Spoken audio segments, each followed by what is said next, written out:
اس وقت گورنر خیبر پختونخوا فیصل کریم خان کنڈی ہمارے ساتھ موجود ہیں. وہ بھی کل کی جو نیشنل کمیٹی کا اجلاس تھا سیکیورٹی کا اس میں موجود تھے. کنڈی صاحب، اصل جو مسئلہ ہے وہ ہے ہی آپ کے صوبے کا اور بلوچستان کا. تو کل جو اس اجلاس میں باتیں ہوئیں، کیا بطور گورنر خیبر پختونخوا آپ مطمئن ہیں یا وفاق کو اپنا کردار بڑھانا پڑے گا، نہ صرف دہشت گردی کے خلاف جنگ میں بلکہ گڈ گورننس ڈیلیور کرنے میں بھی؟ اگر وہ پارٹی ڈیلیور نہیں کر رہی تو وفاق کا یہاں پر زیادہ کردار بنتا ہے، اور یہی بات امیر مقام صاحب نے بھی کی ہے. بسم اللہ الرحمن الرحیم. دیکھیں، کل قومی سلامتی کی میٹنگ ہوئی تھی اور اس میں سیاسی جماعتوں کی تقریباً سیاسی جماعتیں آئی تھیں. افسوسناک امر یہ تھا کہ کل اپوزیشن کی کچھ جماعتوں نے پھر سیاست کرنے کی کوشش کی. ماضی میں ہمارے ساتھ بھی ایسا ہوا. ہمارے بھی پارٹی کے لیڈران ایگزائل میں تھے، جیلوں میں تھے، لیکن ہم نے کبھی بھی ایسی میٹنگز کو اگنور نہیں کیا. بلکہ جب بانی چیئرمین وزیر اعظم تھے تو اس وقت وہ خود بھی اس میٹنگز میں نہیں آتے تھے، اپوزیشن آئی رہی ہوتی تھی. لیکن جو پوائنٹ ہے، دیکھیں، ہمارے جو خیبر پختونخوا اور بلوچستان کی جو ایشوز ہیں لا اینڈ آرڈر کے حوالے سے، جو کل میٹنگ ہوئی تھی اس کا نچوڑ میں سمجھتا ہوں یہی ہے کہ ہماری جو صوبائی حکومتیں ہیں، ہماری وفاقی حکومتیں ہیں، ان کو اپنی ذمہ داری ادا کرنی پڑے گی، اور ہمارے جو عسکری قیادت ہے ان کو اپنی ذمہ داری ادا کرنی پڑے گی. اگر دونوں اکٹھے مل کر یہ کام کریں گے امن و امان کے حوالے سے تو چیزیں ہوں گی. کوئی کسی کا مطلب ہے کہ بوجھ نہیں اٹھا سکتا اتنا زیادہ، نہ عسکری قیادت ہمارے اٹھا سکتے نہ ہم ان کو اٹھا سکتے. تو ہم نے مل کر اس چیز کا مقابلہ کرنا ہے، تو ہر کسی نے اپنا ایک ذمہ وارانہ رول پلے کرنا ہے. کنڈی صاحب، گزشتہ 11-12 سال سے جتنے فنڈز این ایف سی کی مد میں وہاں پر گئے مرج ڈسٹرکٹس میں، بار بار یہی سوال اٹھایا جاتا ہے کہ وہ پیسے کہاں لگیں، کیونکہ دیکھیں پولیس کے پاس تو بلڈنگز تک نہیں ہیں. ابھی بھی وہاں پر سکولوں میں پولیس سٹیشنز بنے ہوئے ہیں، وہاں پر وہ سوتے ہیں بیچارے، اور ان کا مقابلہ امریکی جدید اسلحے سے ہے جو کہ خوارج کے پاس ہے. یہ جنگ کس طرح سے لڑے گا صوبہ؟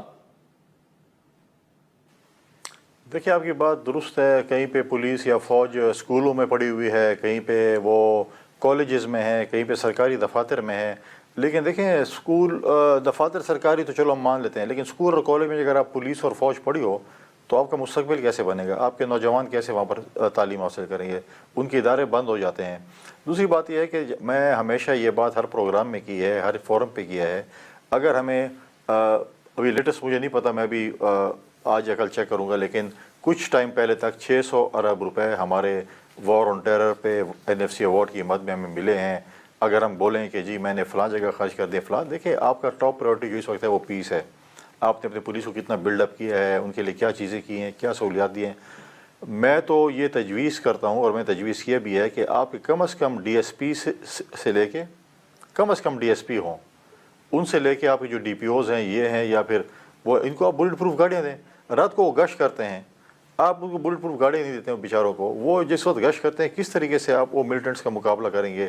وہ اپنے آپ کو سیف کریں گے، اپنی ڈیوٹی کریں گے، کیا کریں گے؟ تو بہت سی ایسی چیزیں ہم تو کہتے ہیں کہ ایس ایچ او لیول تک بھی جہاں پہ ٹربلڈ ایریا ہیں ان تک جو ہیں آپ بلٹ پروف گاڑیاں دیں تاکہ وہ پراپرلی گشت کر سکیں، اس چیز کو کاؤنٹر کر سکیں. بہت سی چیزیں ہیں جس کو کرنا پڑے گا. لیکن میں ابھی بھی کہتا ہوں کہ ہمیں قومی یکجہتی کی ضرورت ہے. ہمیں وہ کہتے ہیں نا کہ قومی یکجہتی اور اتفاق ضروری ہے، ہمیں کہتے ہیں کہ احساس ضروری ہے. جب ہمیں احساس ہو جائے گا تو میں سمجھتا ہوں کہ سب کچھ ٹھیک ہو جائے گا. اچھا، ایمل ولی صاحب نے سنا ہے، بڑی کھل کر باتیں کی، بڑے اہم سوالات اٹھائے. کیا اصل جو حق ہے کے پی کی عوام کی نمائندگی کا، کل وزیر اعلیٰ صاحب کو بھی آپ نے سنا، وہ کس نے ادا کیا، وزیر اعلیٰ صاحب نے یا ایمل ولی صاحب نے؟ دیکھیں، ایمل ولی صاحب نے باتیں کی. ان کے ہمارا سیشن کا مطلب یہ ہوتا ہے کہ ہم آپس میں دل کھول کر ایک دوسرے سے باتیں کریں. اگر ہم ایک دوسرے سے دل کی بات نہیں کریں گے تو چیزیں اسی طریقے سے نہیں چل سکتی ہیں. کوئی اتنی تلخ باتیں نہیں تھیں ایمل ولی صاحب کی. انہوں نے وہاں کی گراؤنڈ ریئلٹی کی بات کی، انہوں نے بتایا کہ کیا کیا پوزیشن ہے وہاں پر، کیا ہے. اور ساتھ میں اس نے مطلب ہے کہ اپریشیٹ بھی کیا ہے بہت سی چیزوں کو کہ جو چیزیں ہو رہی ہیں. اور وہ آج بھی کہہ رہے ہیں کہ ہم اس صوبے کے امن کے لیے ہم نے ماضی میں بھی قربانیاں دی ہیں، ہم آج بھی جو ہے وہ تیار ہیں کہ ہم اس صوبے کے امن کے لیے جو ہے ہم ہر کسی کے ساتھ کام کرنے کے لیے تیار ہیں. تو میں نہیں سمجھتا کہ اتنی تلخ باتیں تھیں، لیکن ایک اچھی باتیں تھیں، اور انہیں اپنی فیڈ بیک دی اور انہیں گراؤنڈ ریئلٹیز بتائی کہ گراؤنڈ میں یہ چیزیں ہو رہی ہیں. سی ایم صاحب نے بھی دیکھیں باتیں کی، لیکن وہ سب سے زیادہ باتیں انہوں کو اپنی وہ پی ٹی آئی کا جو ایک راگ ہے انہوں نے وہی چلانا ہوتا ہے کہ جی ہمارے ساتھ یہ ہو رہا ہے، ہمارے ساتھ، اور بہت سی ایسی باتیں کی. لیکن مطلب ہم کہتے ہیں کہ دیکھیں اس وقت میں تو چاہتا ہوں کہ یہ نیشنل سیکورٹی کی میٹنگ سے پہلے سی ایم صاحب کو آل پارٹیز کانفرنس بلانی چاہیے تھی. اپنے صوبے کا اجلاس بلانا چاہیے تھا اسمبلی کا، ان سے ساری فیڈ بیک لے کر وہ وفاق میں آتا اور وفاق میں بتاتا کہ یہ میرے صوبے کے سیاسی جماعتوں کی رائے ہے، یہ میری اسمبلی کی رائے اور میں ابھی یہ پہ۔ آج تک انہوں نے تو صوبائی اسمبلی کو آن بورڈ نہیں لیا، نہ پولیٹیکل پارٹیز کو آن بورڈ لیا، چاہیے کہ ان چیزوں کو اچھا، افغان ریف کے لیے 31 مارچ کی ڈیڈ لائن وفاق نے دی ہے، کیا آپ سمجھتے ہیں کہ وفاق کو اس کو ریکنسیڈر کرنا چاہیے، تھوڑا مزید وقت ان کو چاہیے، یا آپ سمجھتے ہیں کہ وفاق نے جو فیصلہ کر لیا ہے اس پر عمل درآمد ہر صورت ہونا چاہیے؟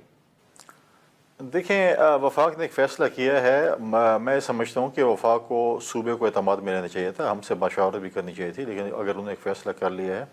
پچھلے دنوں افغان کونسل جنرل میرے پاس آئے تھے، افطار ڈنر پہ آئے تھے، میں نے ایک افطار ڈنر کیا تھا، باقی کونسل جنرل بھی آئے تھے، تو وہاں پر انہوں نے مجھے ایک ریکویسٹ کی کہ آپ وفاق سے بات کریں کہ اس چیز کو تھوڑا سا ڈیٹ کو تھوڑا ایکسٹینڈ کریں۔ آج ہی صبح مجھے ان کا لیٹر بھی ملا ہے کہ اس چیز کو پہ جو ہے وہ غور کر کے اس چیز کو جو ٹائم دیا ہے 31 مارچ کا، یہ شارٹ ہے، اس کو تھوڑا سا اس کے اوپر غور کرنا چاہیے۔ تو میں نے وہ پرائم منسٹر صاحب کو بھیج دیا ہے، اب دیکھتے ہیں پرائم منسٹر صاحب اس کے اوپر جو ہے اپنی میٹنگ کریں، کیا اس کے اوپر کرتے ہیں۔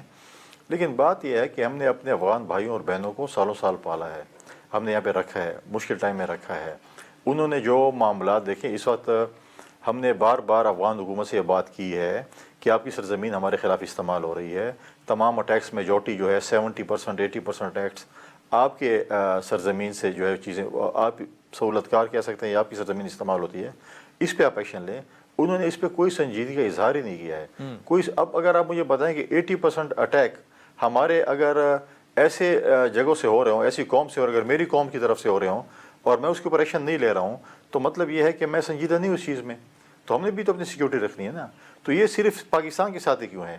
کیا افغانستان کے ساتھ جو باقی بارڈرنگ کنٹریز ہیں ان کے ملکوں میں بھی خدا نخواستہ ایسی چیزیں ہو رہی ہیں کہ صرف پاکستان کو انہوں نے ٹارگیٹ کیا کہ پاکستان میں ہم نے یہ کام ٹھیکہ لیا ہے پاکستان کا؟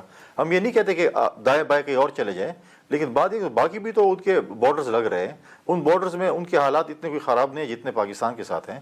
تو یہ چیزیں اب دیکھیں، ان کے ساتھ جو ہماری نیٹو فورسز یہاں سے جو بھاگی ہیں اور شکست کھائی ہے، اپنا اسلحہ جو ہے چھوڑ کے گئی ہے، آج وہ ان کے ہاتھ میں چڑھا ہوا ہے، ان کے پاس ایک لیٹسٹ ہتھیار ہیں جس کا ہماری فوج نے مقابلہ کرنا ہے، ہماری پولیس نے مقابلہ کرنا ہے۔ ہم اتنے ویل اکوپڈ شاید نہیں ہیں جتنے ویل اکوپڈ ان کے پاس اسلحہ موجود ہے۔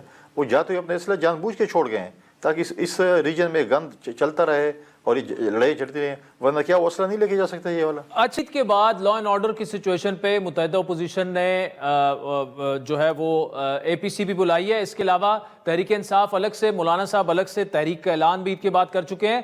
یہ اتحاد آپ کو بنتے چلتے اور آپ کو ٹف ٹائم دیتے نظر آ رہے ہیں؟ دیکھیں، سیاست میں کوئی حرف آخر نہیں ہوتا، اور مولانا صاحب کا اور پی ٹی آئی کا اکٹھے چلنا مجھے نہیں لگ رہا کہ اتنا آسان ہے، بہت مشکل ہے، لیکن پولیٹکس میں کوئی حرف آخر نہیں ہوتا، چیزیں ہوتی رہتی ہیں۔ اور کل مولانا صاحب نے بھی کہا کہ اگر مجھ سے مشاورت کرتی یہ جماعتیں جو کہ کل موجود نہیں تھیں تو میں ان کو یہاں پر ساتھ لے آتا اور ان کو مشورہ دیتا کہ وہ یہاں پر آئیں، لیکن انہوں نے کہا کہ غلط کیا ہے کہ وہ یہاں پر نہیں ہے۔ اے پی سی کا تو مجھے بھی صرف میں نے کئی نیوز میں پڑھا ہے کہ جو ہے وہ اے پی سی بلائی ہے، لیکن اس کے ایجنڈے کا پتہ نہیں ہے کس چیز پہ ایجنڈا ہے۔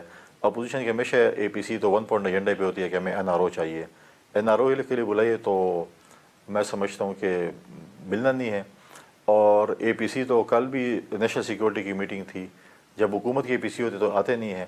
اور ابھی میں سمجھتا ہوں کہ جو اے پی سی یہ بلا رہے ہیں تو عید کے بعد، وہ جو کہتے ہیں نا شادی کے بعد مہندی کا کوئی فائدہ نہیں ہوتا لگانے کا، تو شادی تو گزر گئی، اب مہندی اب لگا رہے ہیں تو ہمیشہ یہ لیٹ۔ اچھا، جن نے کل نیشنل سیکیورٹی کمیٹی کی میٹنگ میں شرکت نہیں کی، آپ کی پارٹی کیا سمجھتی ہے اور آپ خود کیا سمجھتے ہیں، ان سے مشاورت ہونی چاہیے مزید؟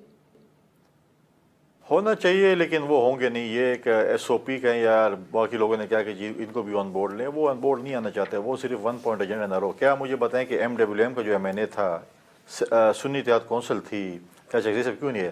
ایم ڈبلیو ایم کے ایم این اے کو کل چاہیے تھا کہ وہ پارٹیشنار کی بات کرتا، اپنے لوگوں کی بات کرتا، جہاں پر لوگ جو ہے آج مر رہے ہیں، آج ان کے پاس راشن نہیں ہے، آج لوگ کس کیفیت میں رہ رہے ہیں۔ اس ایم این اے کو بھی پڑا ہوا ہے کہ میں جو ہے این آر او مانگوں عمران خان کے لیے، وہ عمران خان کے لیے این آر او تو وہ مانگ رہے ہیں، ایم ڈبلیو ایم جو ہے وہ این آر او تو عمران خان کے لیے مانگ رہی ہے، لیکن قومی سلامتی، ملک کی سلامتی کے لیے وہ پارلیمنٹ نہیں آ سکتے۔ جو چیزیں بھی ہونی ہے اس پارلیمنٹ کے ذریعے ہونی ہے۔ یہ غلط فہمی کا شکار ہے کہ ان کو این آر او کہیں سے مل جائے گا، این آر او ان کو ملنا نہیں ہے، اور باقی چیزیں جو ہے اگر یہ چاہتے ہیں کہ پارلیمنٹ سے باہر کوئی چیزیں ہوں گی، پہلی بات تو یہ کہ ان کا آپس میں کوئی وہ نہیں ہے کہ کوآرڈینیشن نہیں ہے کہ انہوں نے کرنا کیا ہے. ان کو اپنا پتہ ہے. ان کا یہ ایجنڈا تھا نا کہ ہم عمران سے ملیں گے اور پھر آ جائیں گے، تو کل دوپہر کو یہ ملے نہیں ہے. اس کے بعد کیا کیا؟ ہمیں تو پہلے یہ ملے یا نہ ملے، ان کا ایک ایجنڈا ہے کہ جو انہوں نے ہمیشہ قومی سلامتی ہو، کوئی پاکستان میں امن کی بات ہو، پاکستان میں سلامتی کی بات ہو، پاکستان کی ترقی کی بات ہو، انہوں نے ہمیشہ اس کی مخالفت کرنی ہے.